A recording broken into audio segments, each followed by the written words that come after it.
So, as we discuss, Ngapuhi's history has long washed over its landscape, but just like its rich past, poverty is entrenched there. Reporter Yvonne Tahana went north to talk to the people about their past, present and future.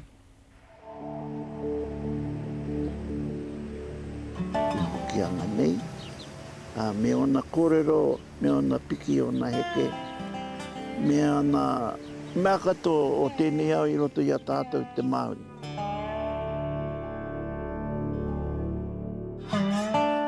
Ko tēnei te wai I tīmatai Ngapuhi. It's easy to get swept up in the tides of history here.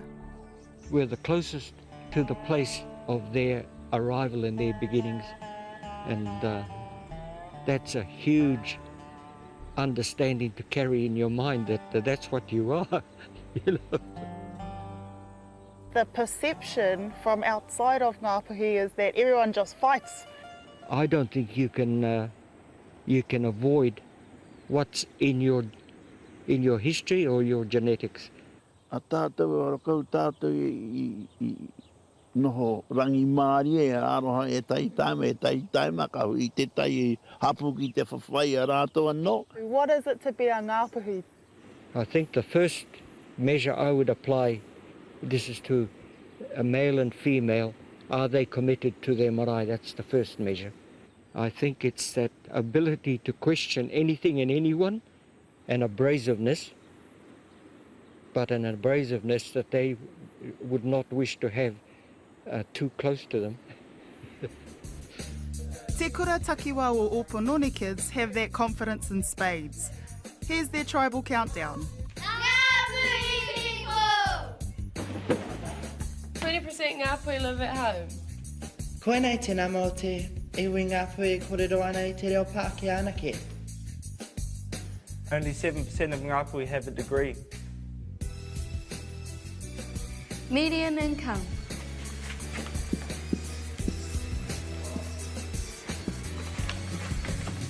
Doesn't add up. 5. Standing Hoyt, fastest speed in Ngapuhi.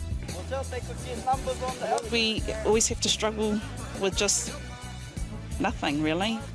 The ground's hard here, but until a Facebook fundraising appeal for shoes, these kids played barefoot.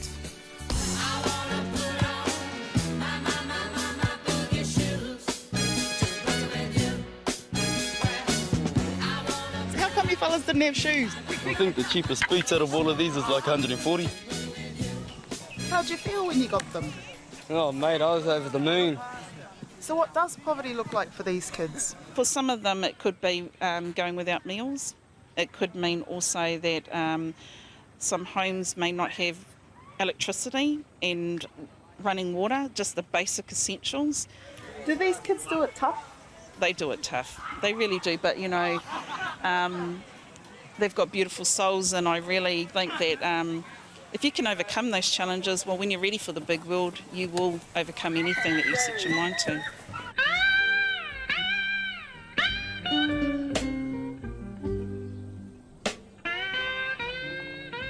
In Horeke, people want simple things for their future.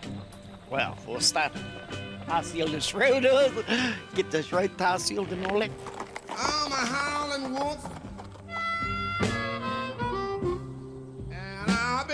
Well, housing is like critical in all of Northland, really.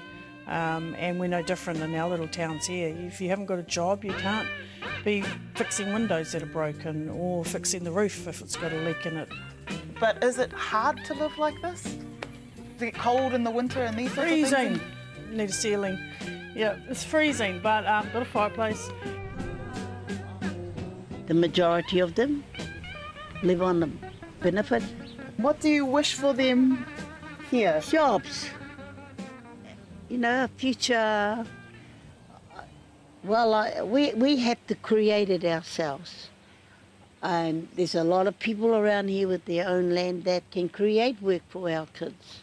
We've got such history here. It's astronomical history that, you know, we can incorporate that into our businesses. You know, first of everything, first post office, first pub, first hanging, first, you know, first of lots, first shipyard, you know, flax export.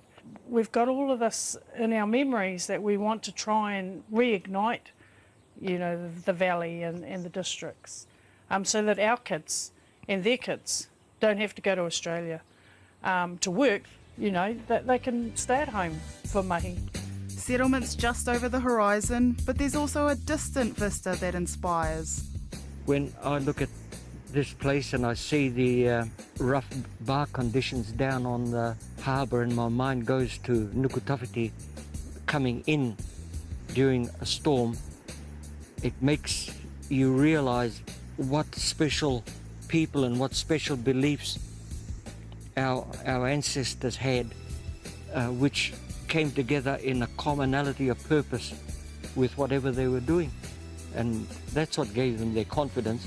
Despite the poverty that we have here in Ngapuhi, with good intentions and carry them out, we can do what we need to do in our own place.